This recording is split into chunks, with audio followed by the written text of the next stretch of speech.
My wife passed away 3 years ago, but this morning, the hoe buried what little was left of her memory. So tonight, I'm returning the favor with military-grade explosives. They assumed I was just another broken-down veteran, easy to bully, just another name to push off the registry with Trump-2 violations and shady fines. But right now, there's 15 pounds of C4 hidden beneath a dock worth $2 million, and someone is about to find out why backing a grieving Navy SEAL into a corner is a mistake you don't get to make twice. Where are you watching from? Miami, Dallas, Seattle? Every city's got that one power-hungry hoe president convinced their little suburban kingdom is untouchable. Tonight, we find out just how untouchable they really are. It began 6 months ago, when I moved back into my grandfather's lakeside cabin. 3 years had passed since Claire died in that crash. I thought maybe the stillness of the lake and the scent of old pine could mend what no amount of medicine ever had. The cabin sat at the edge of Pine Lake,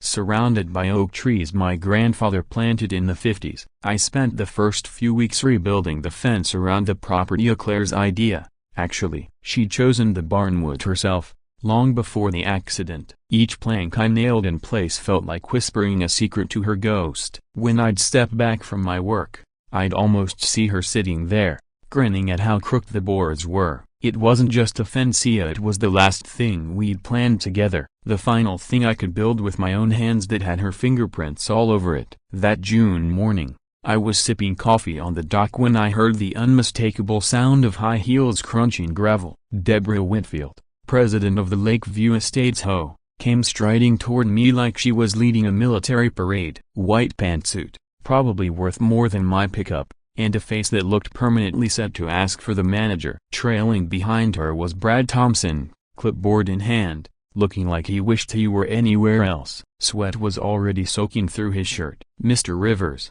she barked without so much as a hello, "we need to discuss your fence." She thrust a citation at me, full of legal jargon and half-baked codes. I set my coffee aside and scanned the paper. According to her, the fence I'd spent weeks building for Claire violated subsection 12.4 of their freshly updated aesthetic standards. "This fence has been standing for 3 months, I said, keeping my voice even though I felt a storm rising inside. "Funny how it only became an issue after I turned down your developer friend's offer." Her eye twitched just slightly. I'd spent enough time overseas reading body language to spot a lie before it formed. "The rules are the rules, Mr. Rivers. You have 30 days to remove this eyesore or you'll be fined $500 a day." I stood slowly. "My grandfather built this cabin in 1952, long before your hoe ever existed. There's a thing called a grandfather clause. You might want to look it up. This land and everything on it is exempt from your little empire's decrees." I'd done my research the moment I inherited this place. I knew they'd come one day,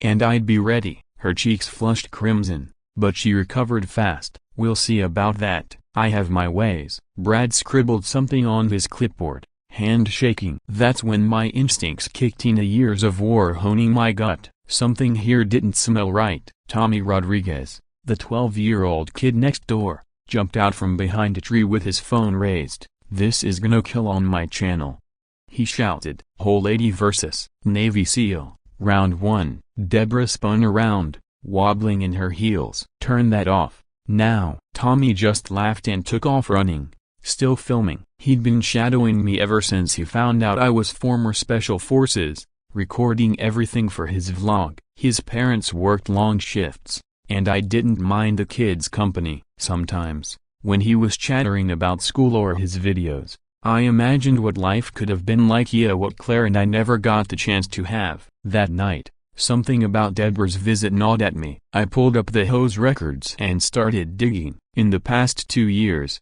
5 families had been pushed out. All of them sold their homes for dirt cheap prices to the same anonymous shell company. Each one followed the same pattern of minor infractions that piled up until the families couldn't take it anymore. Then I spotted the timing. Every single homeowner had been targeted exactly 6 months after refusing to sell. Just like me. Before bed, I walked outside and ran my hand along the fence, feeling the smooth wood Claire had once chosen. "They're not taking this from us," I whispered into the dark. Across the lake, Tommy's laughter echoed through the trees. and something heavy settled in my chest. Claire had wanted kids more than anything. We'd spent hours on that dock picking names, debating school districts, and dreaming of tiny footprints running across the deck. She'd even picked out a branch in the old oak fort house. Made me promise to build it when the time came. Now that branch hung empty, a reminder of all the futures we'd lost. The only person who felt remotely like family anymore was that kid with the camera and 1,000 questions. And sometimes, when he helped me saw wood or dig post holes, I could almost hear Claire laughing somewhere behind me. Deborah had stopped pacing and was now watching me with that shark-like glint in her eyes. "You know, Mr. Rivers," she said smoothly, "most folks around here understand the value of cooperation. The Hendersons did, eventually. So did the Kims. They found lovely homes closer to Tona, away from all these broken bar seclusion." The message was clear, no matter how politely it was phrased. I'd already looked into them. The Hendersons sold their home for 30% under market value after their well mysteriously dried up. The Kims left after their son was expelled under suspicious circumstances. This wasn't about HOA codes. It was about domination, and I was the one piece on her board she couldn't control. The next morning, I woke to the sound of wood splintering. Through my bedroom window, I watched Brad Thompson behind the controls of a bulldozer, tearing down my fence like it was cardboard. But it was what he said into his phone that chilled me to the bone. "Fence is down. The Russian wants to meet him tonight." I grabbed my clothes. I scrambled outside, heart racing, but it was too late. 3 months of work, 3 months of memories. Claire's fence lay shattered across my lawn like kindling. Brad Thompson was already putting away his phone, but I'd heard enough. This wasn't just about HOA violations anymore. Something deeper, more dangerous, was at play. Standing amid the wreckage, I picked up a board that still had Claire's pencil marks, a tiny heart she doodled years ago. My hands trembled, not from fear, but from the same cold, focused rage I hadn't felt since Fallujah. And that's when Sheriff Tom Davis pulled up. He stepped out of his cruiser slowly, taking in the scene with tired, wary eyes.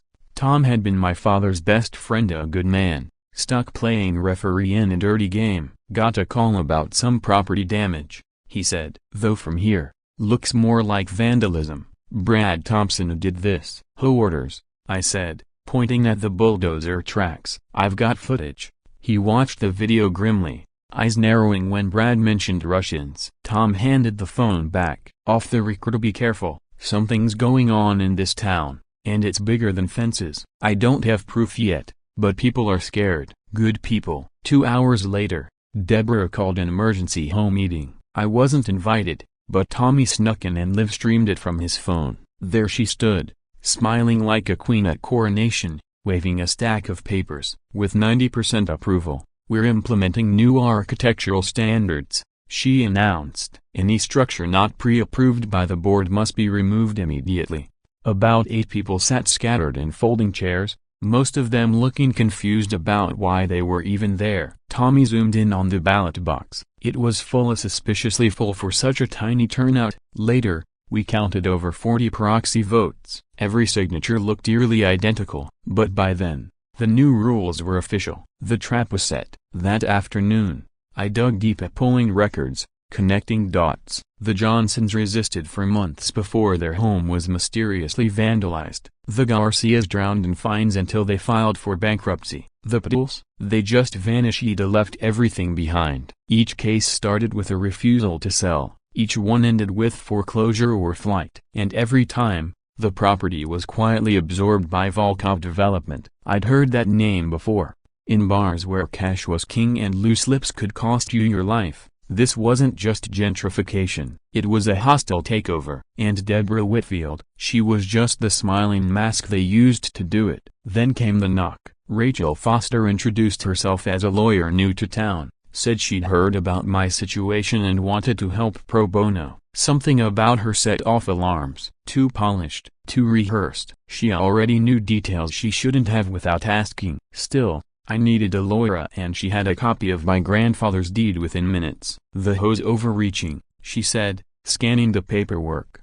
"Your property predates their authority. We can fight this." As she talked, I noticed the way she kept glancing around the cabin and noticing exits. noting sight lines. Her jacket hung just strong enough to hide a shoulder holster. She wasn't just a lawyer, not by a long shot. "They cut off my utilities today," I said, watching her reaction. Her jaw clenched. "That's illegal. No cause, no shut-off." We both knew the law didn't matter anymore. Not here. That evening, Walt Harrison stomped across the yard. He was 72, a tough-as-nails Vietnam vet with no patience for bullies. "They told me to repaint my cabin," he grunted. "Been the same damn color for 30 years. Told them they could paint it with their blood if they stepped on my land." He looked at the wrecked fence and shook his head. "Your grandpa would have opened fire by now." Different times, though. That night, I worked by candlelight to rebuild what I could, but it wouldn't be just a fence this time. Steel posts, night vision cameras, motion sensors rigged to blinding lights. Tommy helped,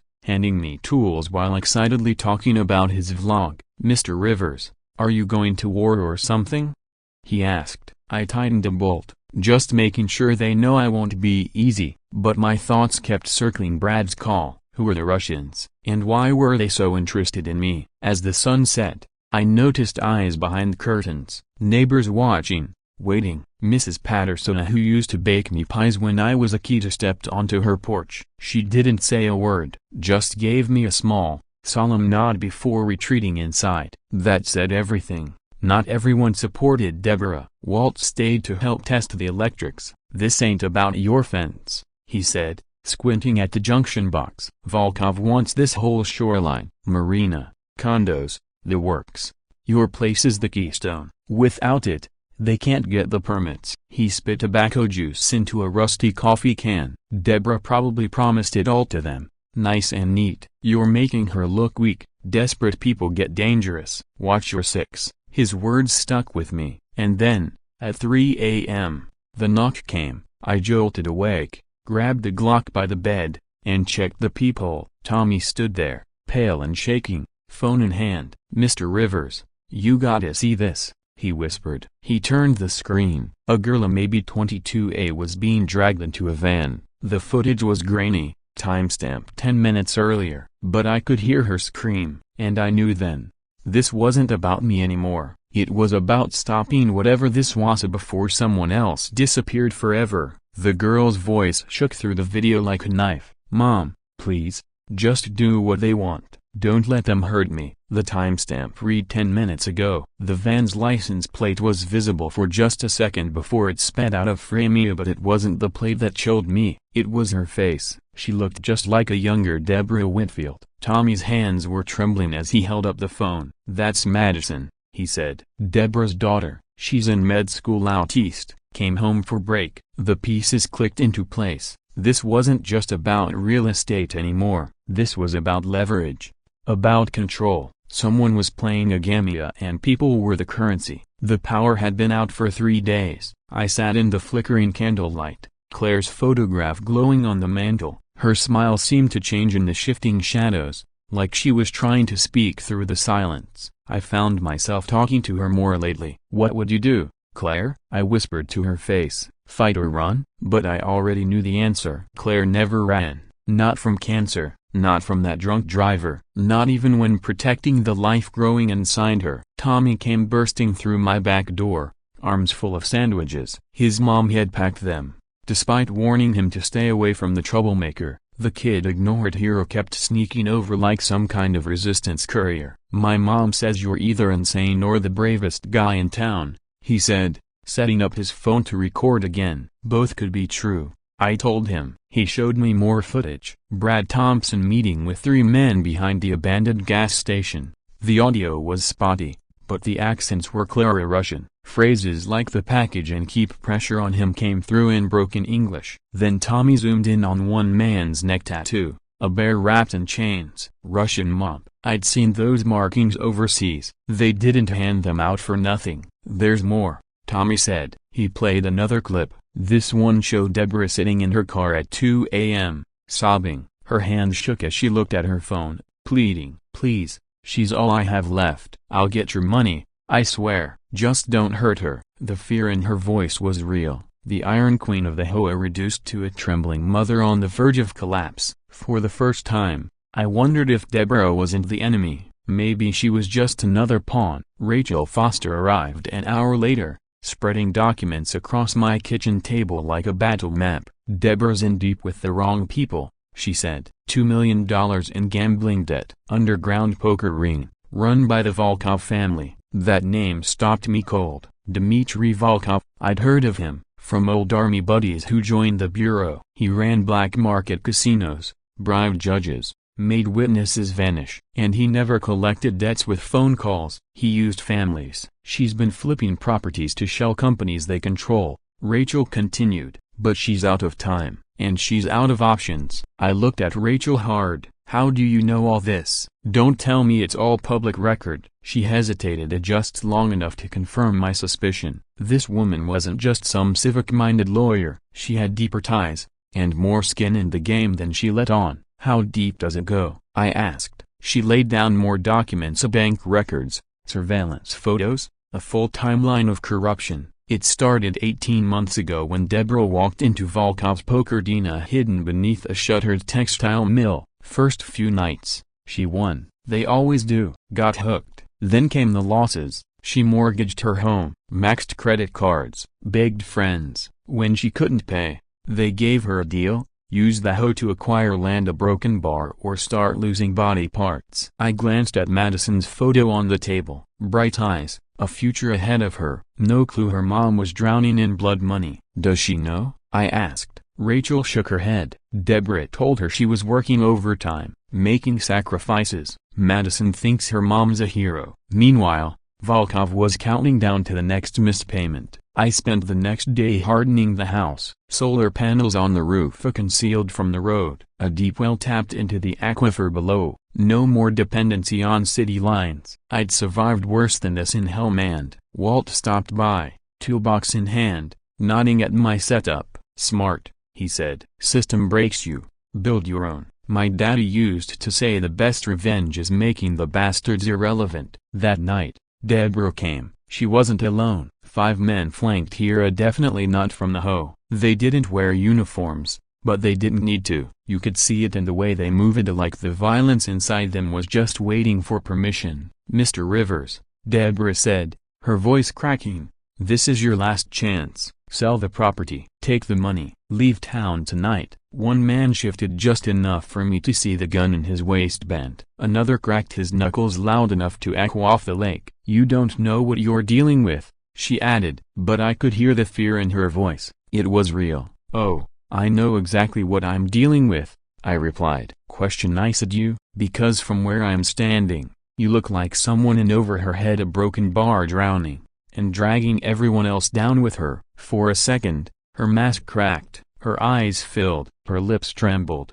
"They have my daughter," she whispered, so quiet her goons didn't hear. "If I don't deliver 15 properties by Friday, they'll start sending her back in pieces." The silence that followed said everything. This wasn't business anymore. This was war. And the next move was mine. Sheriff Tom's message came through Tommy that night, a coded warning cloaked in concern.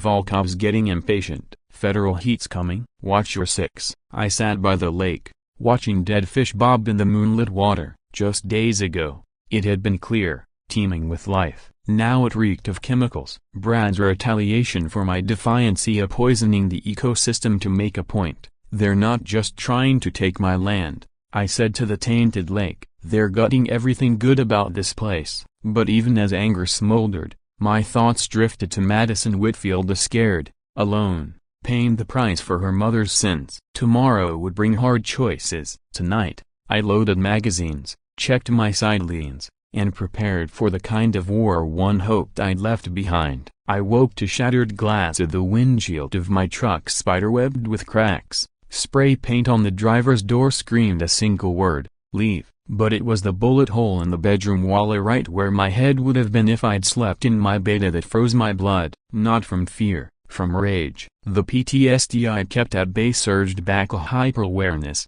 clenched fists, scanning shadows. I gripped the kitchen counter, Claire's voice echoing in my head. "Don't let the darkness win, Mason. You're stronger than what happened to you." Rachel showed up unannounced. This time, no pretense. "My name's Rachel Foster," she said, locking the door behind her. And I'm not a lawyer, I'm FBI. I've been undercover for 2 years building a case against Dmitry Volkov. She showed me her badge. Suddenly, everything clicked. The tactical awareness, the convenient timing, the way she always seemed to know too much. We know about Madison, we know Deborah's being extorted, and we know you might be the only person in this town with the skills to help us bring him down. You want me to be bait? I said flatly. Rachel nodded. Volkov's careful. He insulates himself with layers of people like Deborah. But you, Special Forces, clean record, no weaknesses he can exploit. You're the variable he didn't plan for. She laid out surveillance photos of Madison alive, terrified, zip-tied to a chair in a dim warehouse. We can't move without more. One wrong step, she dies. But if we can force Volkov to show himself a broken bar, the implication was clear. Then Tommy brought the evidence that made my decision for me. He'd been sneaking out at night again, his parents too busy arguing about whether to flee town to notice. His latest video showed Deborah on her knees, begging Brad behind the old marina.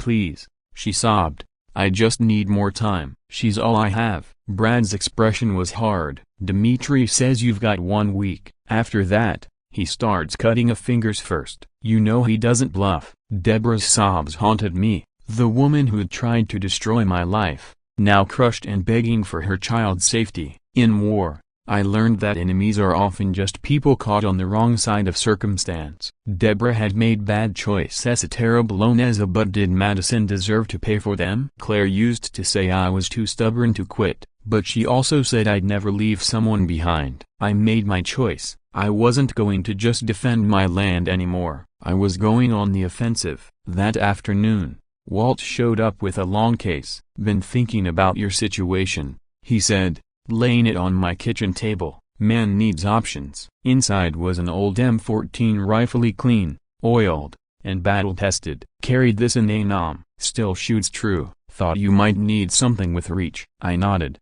deeply moved, passing the torch from one old soldier to another. Oh, and one more thing, he added with a grin.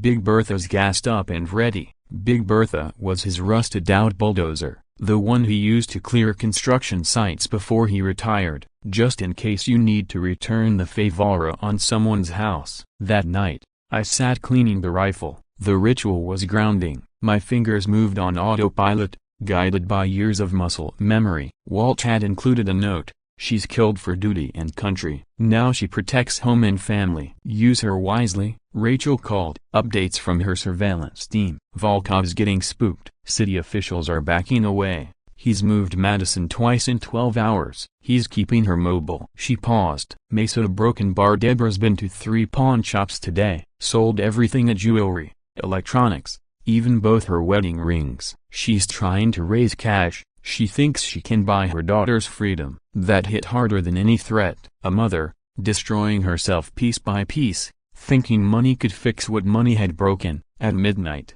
I met Brad at the shattered fence line. I'd sent word through Tommy. He probably thought I was ready to give in. You're going to help me save Madison, I told him. And when this ends, you're going down with Volkov. Brad's face went pale. You don't understand. They know about my son Tyler's 8. They know where he goes to school, where his mom lives. Another life in the balance, another family held hostage. Then we save them all, I said. But I need intel, routes, safe houses, locations. Brad trembled. He pulled a wrinkled photo from his wallet to his son, gap-toothed and smiling. His hand shook as he stared at it. I never wanted this, he whispered. It started with small bets, a broken bar, then I couldn't stop. The debts kept growing. Same story, different victim. Volkov's empire ran on desperation. Finally, Brad nodded. Okay, but if Tyler gets hurt, he won't, I said, hoping to God I could keep that promise. Then came the laser dots, 3 of them,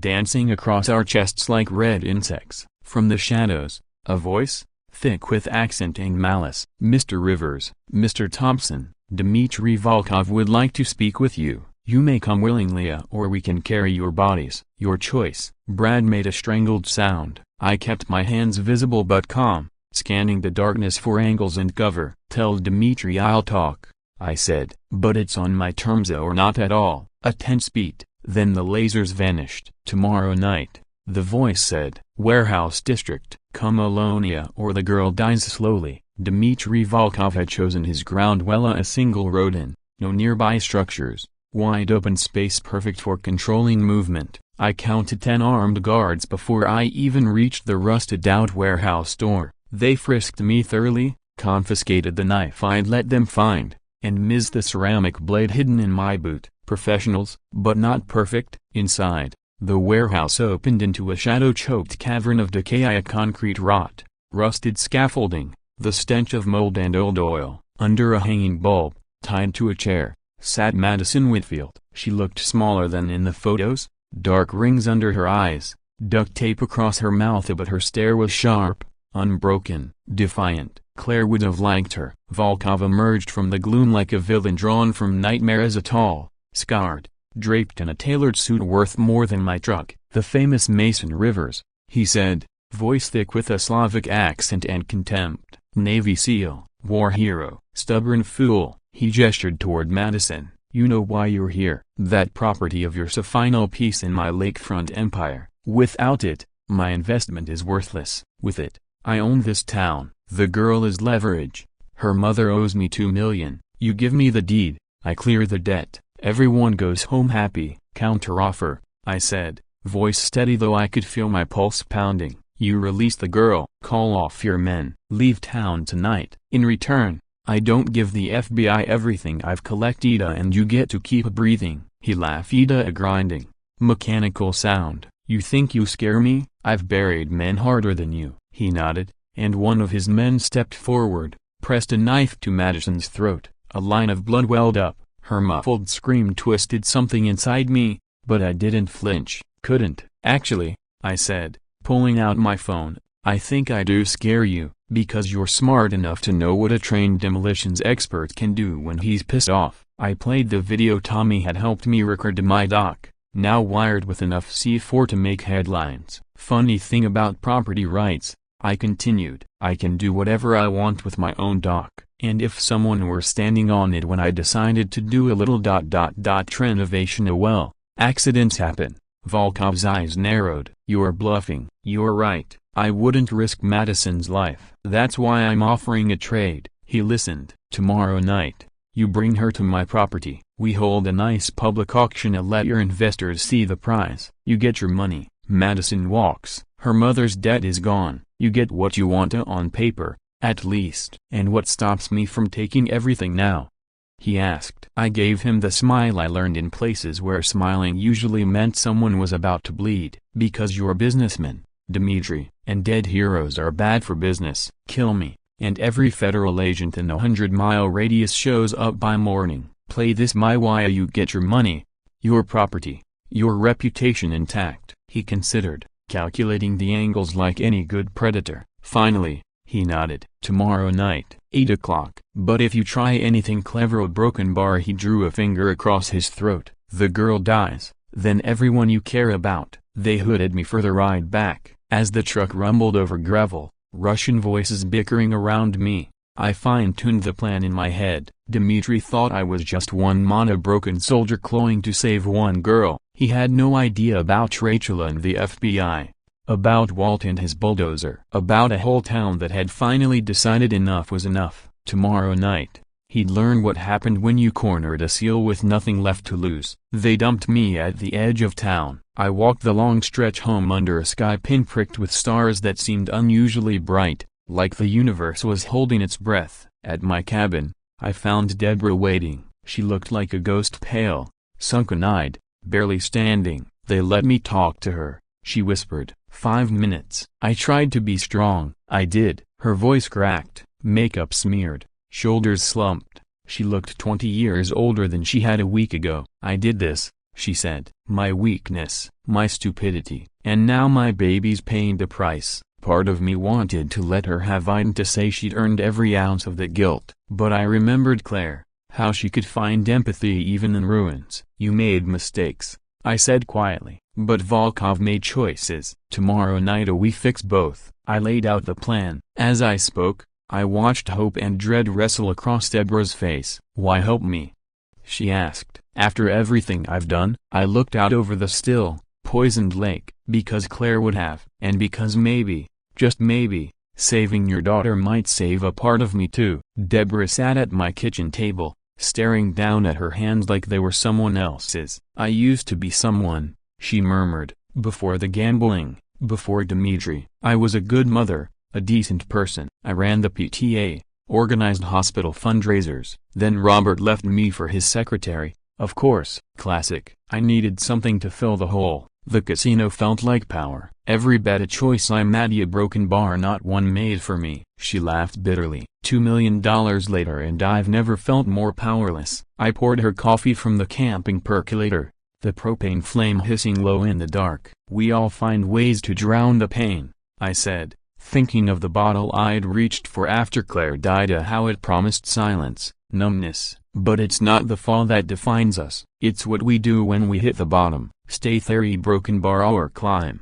She wrapped her hands around the mug like it was a life raft. What if I'm too broken? What if Madison never forgives me? Then at least she'll be alive to hate you, I said. That's more than some parents get. The rest of the night I spent prepping the C4A rig, not for destruction, but drama, enough to fool Volkov's men into believing I was ready to bring the place down, real enough to terrify, precise enough to keep casualties low. The irony wasn't lost on me, using the same skills that earned medals overseas now to wage a quiet, personal war at home. As the sky turned pale, I made a final check of the detonators. You taught me to build things, Claire, I whispered to the dawn. Time to blow something up. In 12 hours, everything would change. Either Volkov fell or we did. But either way, the fear ended tonight. I thought of Madison, resilient, bruised, still fighting, and made a silent vow. No more victims, no more fear. Tonight, the hunters become the hunted. The party started at sunset. Volkov's men had transformed my land into a twisted fever dream. String lights over the dark water, white tablecloths fluttering in the lake breeze, champagne chilling in silver buckets. The dock, freshly painted, rigged with explosives, gleamed in the fading light. Around 30 people mingled. Most were Volkov's thugs dressed up as investors. The FBI agents we'd slipped in looked almost convincing. Almost. Rachel had been right. These boys weren't cut out for theater. One kept checking his watch like he was late for a golf game. Another held his champagne like it might explode. But no one was paying them much attention. Everyone's eyes were on the stage. Deborah stood at the podium, hands trembling so badly she could barely hold the mic. The lakefront development will. A broken bar will bring prosperity to a broken bar, she faltered. Lost her place. I'm sorry. Where was I? Behind her. Volkov smiled, a shark tasting blood. He was enjoying it, watching her squirm. Madison knelt beside his chair, wrist still bound. A new bruise bloomed under her left eye. My hand itched for the detonator, but not yet, not until the moment was right. Then everything fell apart. Tommy Rodriguez Adamkita showed up at the edge of the property, phone out, recording. I told him to stay away, but Tommy had a talent for being where he shouldn't. One of Volkov's goons grabbed him by the collar, lifting him like a rag doll. No phones, he growled. Tommy yelped. The sound sliced through the party like a gunshot. Let him go, I shouted, abandoning my position. Volkov raised his hand. Instantly, 3 rifles leveled on me. The boy stays, he said. Consider him extra insurance. He turned to me, smiling like he already owned the outcome. Did you think I wouldn't know about your little helper? His videos have been a broken bar, very informative. Time slowed. Tommy dangled in a guard's grip. Madison sobbed silently.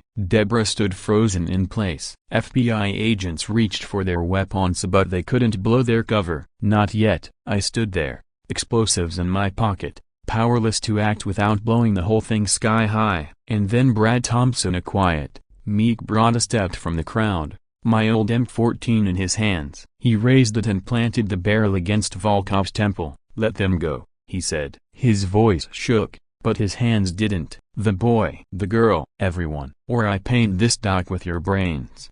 The party froze. 30 guns turned to Brad, but he didn't flinch. I'm tired of being afraid, he said. Tired of what you've made me. My son deserves better than a coward for a father. Volkov laughed, cold and smug. You won't shoot. You don't have the spine. Brad's finger tightened on the trigger. You're right. I probably don't. But you know who does? He nodded toward me. Him. And the second you kill me, he pushes that button and we all go to hell together. So maybe, just maybe, you should rethink your next move. It was perfect. Brad had handed me the opening I needed. I reached for the detonator. I raised the detonator high so everyone could see. 15 pounds of C4, I announced. Shape charges under the dock. More in the boathouse. Anyone shoots it, everyone dies. For a heartbeat, everything held still. Then the FBI agents broke cover, badges out, weapons drawn, federal agents. Everyone freeze. Chaos erupted. Gunfire shattered the silence. Someone screamed. I dove for Tommy, dragging him down as bullets tore through the air above us. In the corner of my eye, I saw Brad and Dimitri struggling for the rifle. Madison broke free in the confusion and sprinted toward her mother. Over the din, Rachel's voice barked orders, trying to impose order on the chaos. I made a split-second decision. Sometimes, the best plan is no plan at all. I hit the detonator. The dock exploded in a thunderous roar. Fire, splintered wood, and lake water shot skyward in a violent bloom. The ground shook beneath us as the blast wave knocked people flat. The C4 was minimal, carefully placed to destroy structure S and not live S, but the psychological impact was total. Volkov's men, thinking they were under military assault, scattered in a blind panic. Through the smoke, I heard a single gunshot. Different, close, sharp. Brad Thompson collapsed to the ground. I reached him as blood spread beneath him, soaking into the splintered dock. My son, he gasped, clutching my shirt. Tile a broken bar, tell him a broken bar, tell him I treat a broken bar to be better at the end. His grip went slack. Another good man destroyed by Volkov's web. I'll tell him you died a hero, I whispered. But Brad was already gone. Around us, the FBI surged in, overwhelming the last of Volkov's crew. Years of power and fear unraveled in minutes under the weight of real authority. They cuffed Dimitri, who screamed about lawyers and influence, but his threats were empty now, just noise swallowed by sirens and smoke. In the chaos, Deborah found Madison. Mother and daughter collapsed into each other's arms, sobbing. Mama, broken bar, I thought I'd never see you again. I'm sorry, baby. I'm so sorry for everything. It should have been a moment of triumph, but all I felt was bone-deep exhaustion. Then Deborah looked down at Dimitri's phone. Her face went white. Oh God, she whispered. There's another team. They have a list of the school, the hospital. If Dimitri doesn't check in a broken bar, but Rachel was already on it, calling out positions into her radio. We know, we've been tracking his cells. We've got teams in place. It's over. But as I looked at Brad's lifeless body, at Tommy's pale, stunned face, at the smoking ruins of my dacha, I wasn't sure anything was really over. Violence has a way of echoing, of reaching farther than you ever expect. Just like Claire's death had brought me here, this night would ripple through lives for years to come. 6 months later, the lake had begun to heal. The water ran clear again, fish returned. And on misty mornings, when the air was still, I could almost pretend none of it had ever happened. The legal aftermath came fast and hard. Dmitry Volkov was sentenced to 40 years on charges ranging from racketeering to kidnapping. Without him, his empire crumbled, the rats fighting each other to trade testimony for lighter sentences. The FBI cleared me. Justified use of force in defense of life, they called it. But we all knew I'd walked the edge of the law. Some nights, I still woke up smelling cordite and lake water. Deborah was sentenced to 2 years probation and 1,500 hours of community service. The court took into account the blackmail, the threats, the impossible trap she'd been caught in, but no ruling could absolve what she had to live with. Sometimes I'd see her on the roadside picking up trash, or ladling stew at the shelter. The woman who used to strut in tailored pantsuits looked like she'd aged a decade. Madison went back to med school, but she visited more now, helping her mom rebuild not just their lives, but the trust of a community they'd once harmed. It was slow work, kindness by kindness, step by step. The old HOA dissolved via unanimous vote. In its place, we founded a new community association, built not on fear, but mutual support. Walt Harris, the old soldier with war stories for every occasion, became our first president. Never thought I'd be running committees at my age, he grumbled. But he brought order, fairness, and a little grit to every meeting. First priority, restoring what Volkov had taken. We tracked down displaced families of the Johnsons, the Garkas, the Patulsa, and offered them first chance to buy back their homes at fair prices. Some returned, others had moved on, but this time, they had a choice. And Tommy Rodriguez, he became something of a local legend. His video footage of that night went viral, over 100,000 subscribers overnight. His parents made him stop filming for a while, got him into therapy. He was only 12, but sometimes, I'd catch him behind the lens again, filming the lake at sunrise, quiet and steady. Healing, like the lake, takes time, but it starts with one good morning. Tommy kept his phone out, documenting the recovery. Someone needs to record the good stuff too, he'd say. We spent afternoons in my workshop, his curiosity finally turning from chaos to creation. I taught him woodworking instead of warfare. His hands, steady and patient, were better than mine now. He was learning how to build, not break. "Is this what you did after the war?"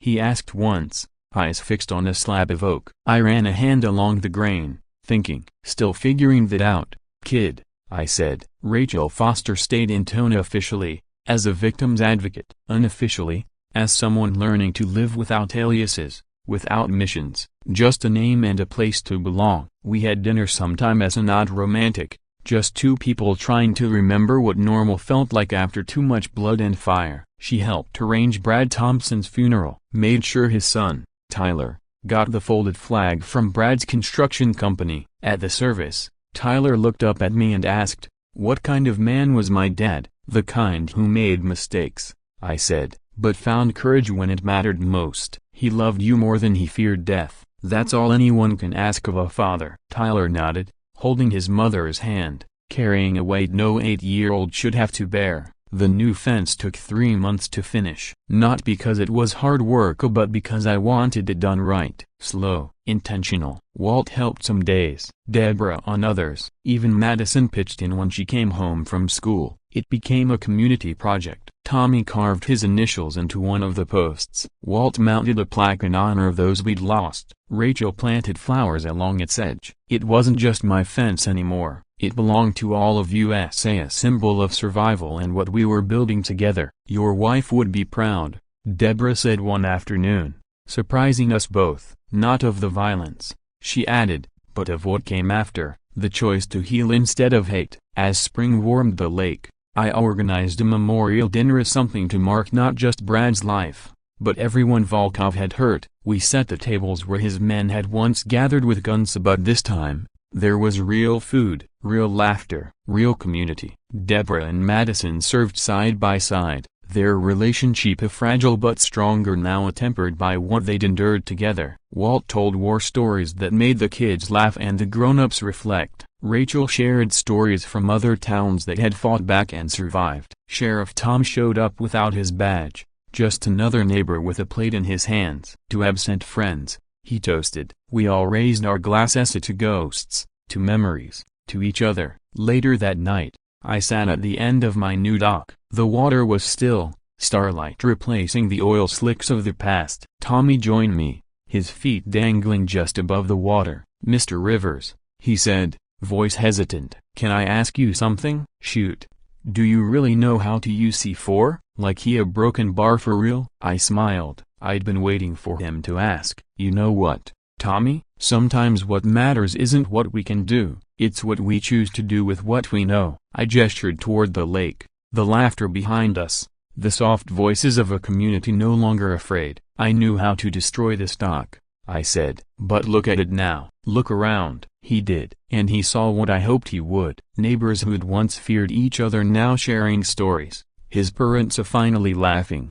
Deborah and Madison washing dishes together like any other mother and daughter. "I see people who aren't afraid anymore," he said softly. "I see home." The kid had wisdom far beyond his years. We sat in silence, the kind that doesn't need to be filled. Across the lake, a loon called, a wild, aching sound that said nature endures, even when we don't deserve it. I thought about Claire, about the child we never had, about the pain and loss that brought me to this place, and the peace I had finally found. Not peace as the absence of conflict, but peace as the presence of something worth protecting. The lake was still. It held a single star in its glassy surface. And for the first time in 3 years, I was finally home. And that, my friends, I said into the night air, knowing Tommy was recording, is why you never bulldoze an Navy SEAL's fence, especially when that fence is all he has left to love in this world. The water lapped gently against the new wood, a sound like forgiveness, like hope, like tomorrow a coming, whether we're ready or not, and this time we would be ready. This community, forged in fear but tempered by courage, stood as proof that the best revenge is building something better, that healing is a choice, that hope, no matter the cost, is always worth it. Because in the end, that's what Claire would have done. That's what she did do every day I knew her. And now, at last, I was learning how to do the same. The lake held its peace, and so did I.